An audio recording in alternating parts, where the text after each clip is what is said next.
Good morning my dear student, कैसे हैं आप सभी लोग। आशा करता हूँ आप सभी लोग ठीक होंगे। आइए एक बार पुनः आप लोगों का स्वागत है एवरग्रीन कोचिंग क्लासेस में। मैं ऋषभ पुनः आप लोगों के लिए हिंदी व्याकरण में संधि का वीडियो भाग 2 पार्ट नंबर 2 लेकर आ गया हूँ। तो एक बार पुनः आप लोगों को गुड मॉर्निंग, सुप्रभात। आइए हम अपना वीडियो शुरू करते हैं। उसके पहले हमारी एक बात ध्यान से सुन लीजिएगा। अगर हमारा वीडियो अच्छा लगे तो हमारे चैनल को लाइक सब्सक्राइब हमारे वीडियो को लाइक और हमारे चैनल को सब्सक्राइब करिएगा और कमेंट करिएगा और बताइएगा कि हम अपनी भाषा शैली को सुधारें या इसमें कुछ और प्रयत्न करें या अपनी भाषा शैली को इसी पे रहने दें। ओके गाइस, अब हम लोग शुरू करते हैं, प्रारंभ करते हैं अपना पार्ट नंबर 2 संधि का। तो जैसे कि आप लोगों ने पढ़ा संधि किसे कहते हैं, संधि की परिभाषा आप लोग जान गए और आप लोगों ने पढ़ा कि संधि के प्रकार। तो संधि 3 प्रकार की होती है, यह भी आप लोग जानते हैं। संधि के प्रकार, संधि के प्रकार। तो संधि 3 प्रकार की होती है। संधि कितने प्रकार की होती है? 3 प्रकार की होती है। संधि 3 प्रकार की होती है। संधि क्यों 3 ही प्रकार की होती है, इसके बारे में हम चर्चा करेंगे। ये तो हम जानते हैं 3 प्रकार की होती है, क्यों होती है इस पे हम चर्चा करेंगे कि संधि के प्रकार 3 ही क्यों होते हैं। तो आइए हम एक बार ध्यान से देख लें कि संधि 3 प्रकार की ही क्यों होती है। तो पहले देखिए इसका स्वर। मैंने आप लोगों को संधि की परिभाषा में बताया कि 2 वर्णों के योग को, 2 वर्णों का योग, एक स्वर हो सकता है, एक व्यंजन हो सकता है, या दोनों वर्ण स्वर ही हो सकते हैं। स्वर प्लस व्यंजन को हम क्या लिखते हैं? वर्ण में लिखते हैं। क्या लिखते हैं? वर्ण। वर्ण क्या हो सकता है? वर्ण स्वर का भी हो सकता है, व्यंजन का भी वर्ण हो सकता है। ठीक, तो हम स्वर और व्यंजन को वर्णों में लिख सकते हैं। तो वर्णों के योग से, वर्णों के योग से होने वाले परिवर्तन को ही हम क्या कहते हैं? संधि कहते हैं। वर्णों के योग से होने वाले परिवर्तन को ही हम संधि कहते हैं। तो यहाँ पर स्वर प्लस व्यंजन भी हो सकता है, सॉरी स्वर प्लस स्वर हम यहाँ लिख सकते हैं कि स्वर प्लस स्वर हो सकता है, स्वर प्लस स्वर भी हो सकता है, स्वर प्लस व्यंजन हो सकता है, स्वर प्लस व्यंजन हो सकता है, व्यंजन प्लस व्यंजन हो सकता है, व्यंजन प्लस व्यंजन हो सकता है। मतलब वर्ण जो होंगे व्यंजन के ही हो सकते हैं, स्वर व्यंजन के भी हो सकते हैं, स्वर स्वर के भी हो सकते हैं, वर्ण किसी के भी हो सकते हैं। व्यंजन प्लस स्वर भी हो सकता है और एक लास्ट है आपका विसर्ग प्लस स्वर हो सकता है या विसर्ग प्लस व्यंजन हो सकता है, विसर्ग प्लस व्यंजन।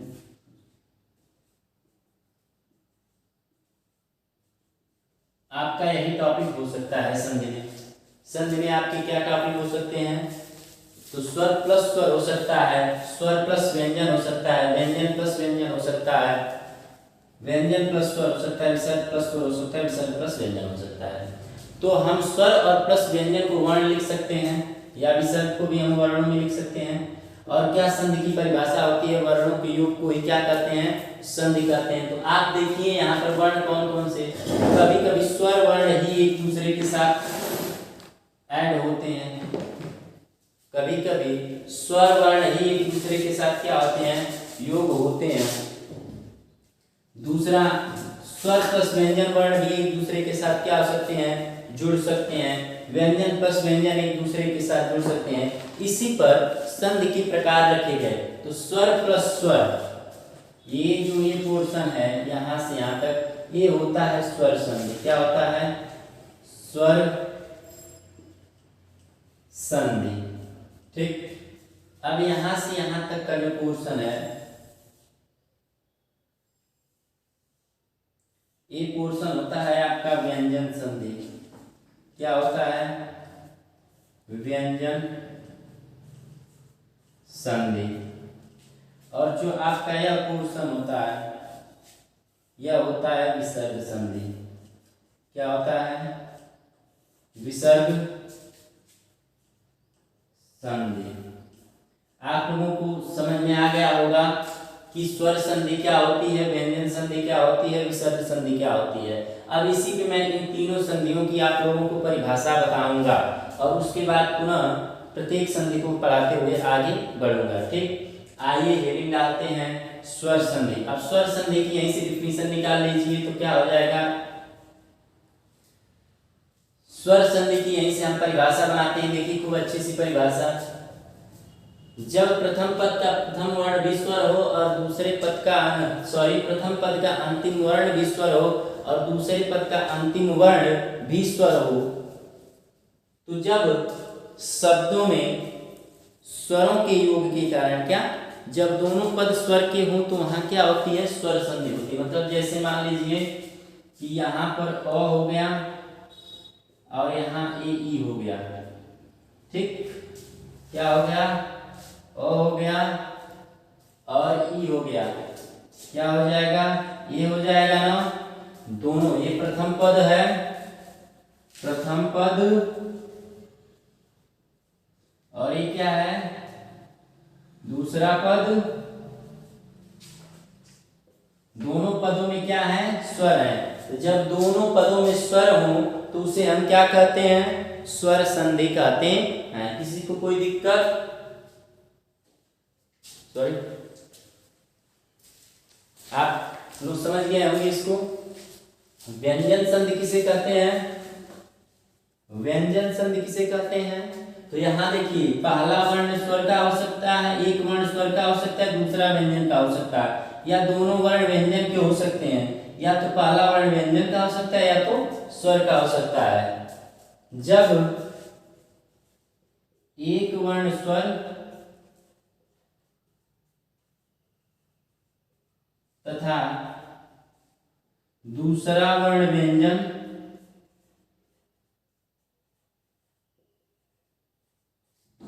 या दोनों वर्ण ही व्यंजन, दोनों वर्ण ही व्यंजन के हों तो वहां व्यंजन संधि होती है।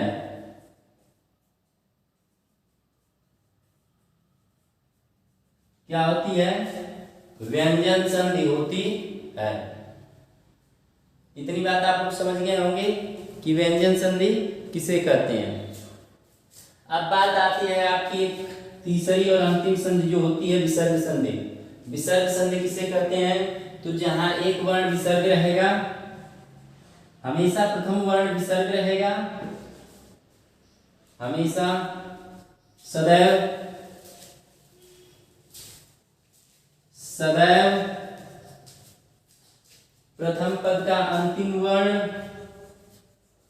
प्रथम पद का अंतिम वर्ण विसर्ग रहेगा, विसर्ग होगा, विसर्ग,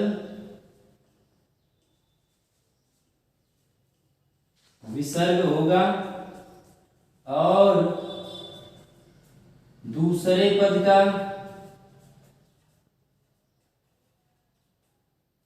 प्रथम वर्ण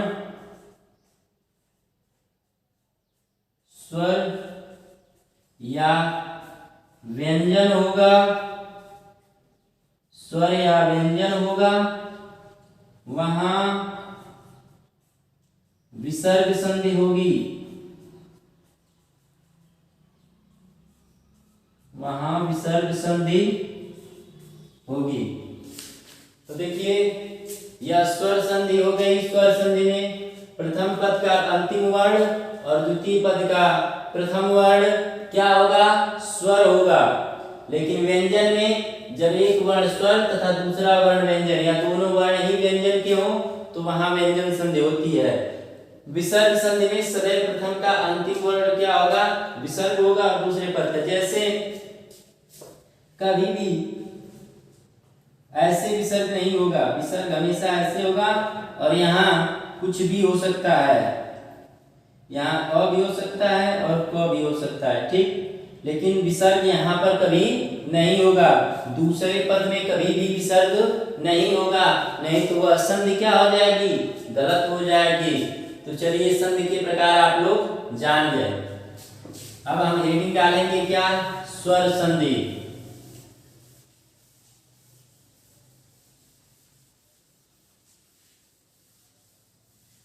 हमारी अगली हेडिंग होगी स्वर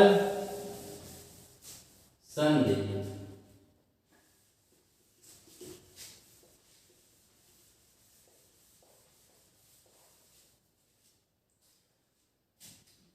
अगली हेडिंग होगी हम लोगों की स्वर संधि।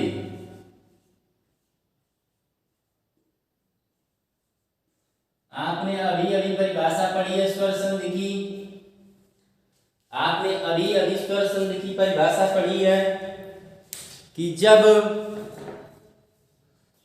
दोनों वर्ण स्वर के हों, जब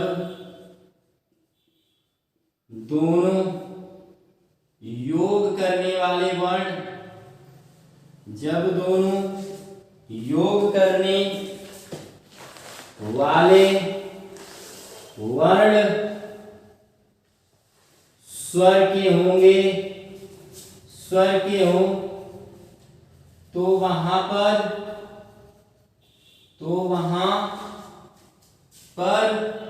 स्वर संधि होती है, तो वहां पर स्वर संधि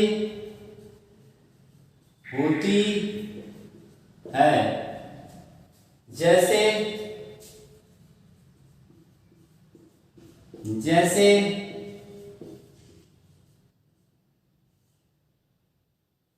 हिम धन आलय, यहां पर अ और आ मिल रहे हैं, दोनों वर्ण किसके हैं? स्वर के हैं, वो क्या जाएगा? हिमालय। तो जब दोनों वर्ण क्या हो?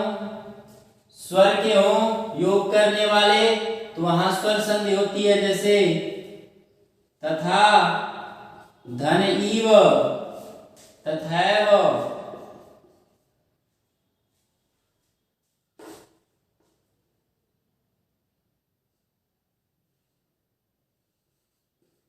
तथैव क्या होगा? तथैव।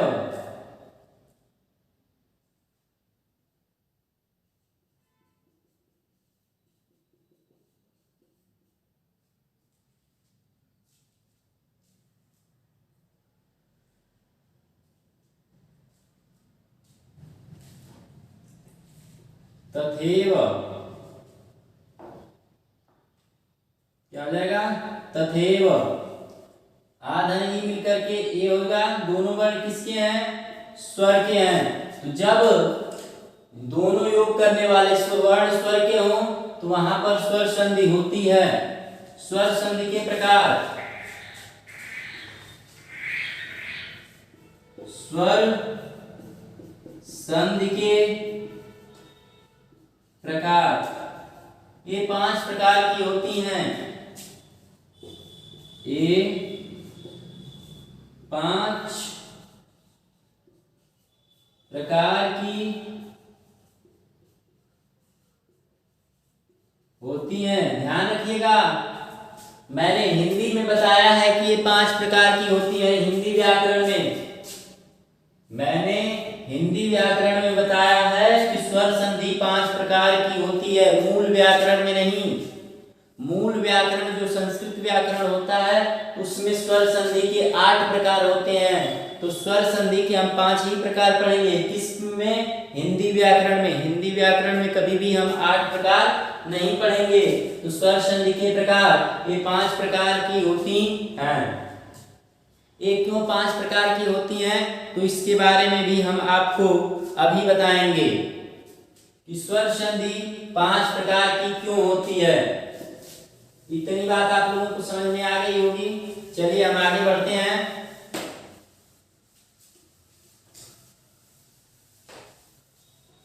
स्वर संधि के प्रकार पे। स्वर संधि के प्रकार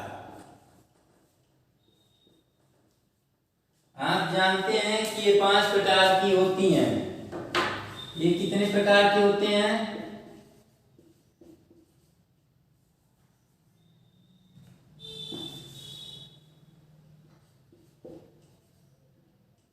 पांच प्रकार की होती हैं।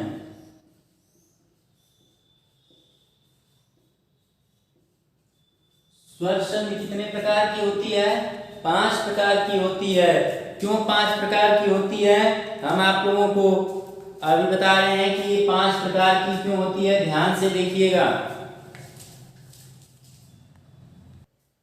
हाँ, तो हमने कहा संधि 5 प्रकार की होती है। संधि कितने प्रकार की होती है? 5 प्रकार। क्यों 5 प्रकार की होती है आइए देखते हैं। स्वर कितने होते हैं? 11 स्वर होते हैं। अ, आ, ई, ऐ,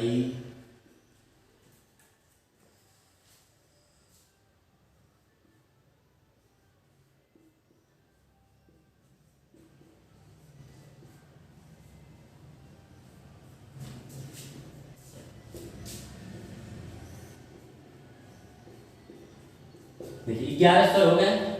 बड़ी भी इसमें नहीं प्रयोग करते हैं। बड़ी भी जो होती है वो आपकी मूल व्याकरण संस्कृत में ही प्रयोग होती है। हिंदी में इसका प्रचलन नहीं है। ठीक, तो आइए इस पे बात करें। मैंने कहा स्वर संधि। जब स्वर संधि है, दोनों वर्ण स्वर के हैं तो इसमें से प्रत्येक एक दूसरे के साथ जुड़ेंगे। तो इसी के आधार पर 5 प्रकार की होती है, एक दूसरे से जुड़ने के ही आधार पर। अब देखिए, अब जैसे यह इससे योग कर लिया, क्या कर लिया? योग कर लिया, या खुद से ही योग कर लिया। अ प्लस आ हो गया, आ प्लस अ हो गया, आ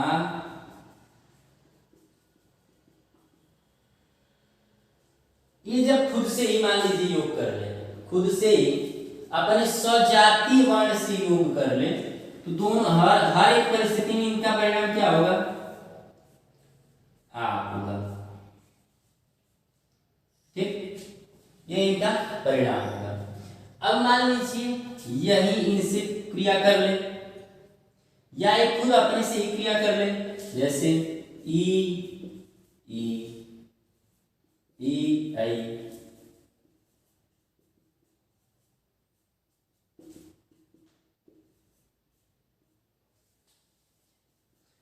तो इसका परिणाम क्या होगा?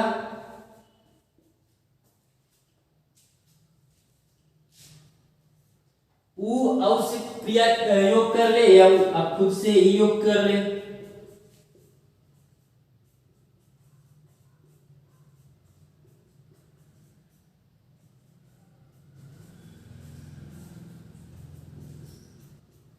इनका परिणाम क्या होगा? बड़ा ऊ होगा। री की तरफ नहीं जाएंगे क्योंकि बड़ी री का प्रयोग हिंदी भाषा में नहीं होता है, तो प्रचलन में नहीं है। और इसकी इधर जाएंगे तो मैटर क्या होगा? और बिगड़ता होता जाएगा, मतलब और विस्तार होता जाएगा। हम यहाँ तक रुकते हैं। अब आप यहाँ पर देख रहे हैं कि ये जब सजाती वर्ण अपने में योग कर रहे हैं तो हमेशा इनका क्या बन रहा है? दीर्घ बन रहा है। क्या बन रहा है? दीर्घ बन रहा है। इसलिए इन्हें क्या कहा जाता है? दीर्घ संधि कही जाती है। क्या कहा जाता है? दीर्घ संधि कही जाती है। दीर्घ संधि कही जाती है। जब दो एक ही सजाती वर्ण आपस में योग करके अपना दीर्घ बनाए, या एक अपनी सजाती वर्ण का ह्रस्व और अपनी का दीर्घ मिल करके योग करे और अपना दीर्घ बनाए, तो वहां पर क्या होता है? दीर्घ संधि होती है या दीर्घ संधि कही जाती है। दीर्घ संधि किसे कहते हैं? तो आइए अब दीर्घ संधि की परिभाषा पढ़ लेते हैं कि दीर्घ संधि की परिभाषा क्या होती है।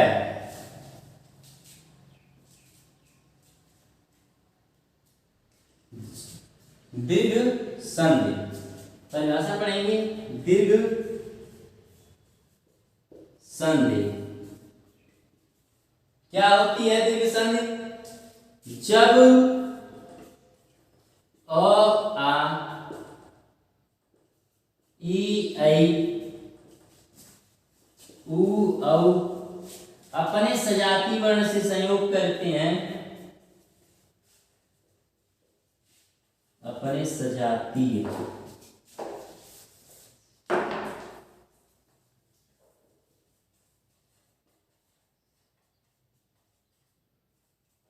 सजाती वर्ण से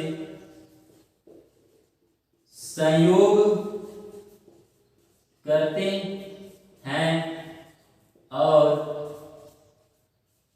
अपना दीर्घ वर्ण बनाते और अपना दीर्घ वर्ण बनाते हैं। दीर्घ वर्ण बनाते हैं। स्वर संधि समझ में आ गई आप लोगों को कि स्वर संधि किसे कहते हैं? स्वर संधि किसे कहते हैं? आप लोगों को समझ में आ गई।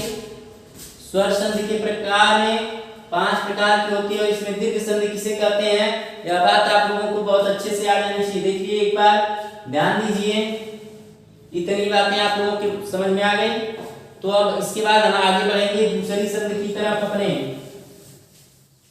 दूसरी संधि क्या होती है इसके बारे में, स्वर संधि का दूसरा रूप क्या होता है उसके बारे में जानेंगे। दूसरा होता है गुण संधि। क्या होती है? गुण संधि। अब गुण संधि किसे कहते हैं इसके बारे में हमको अध्ययन करना है।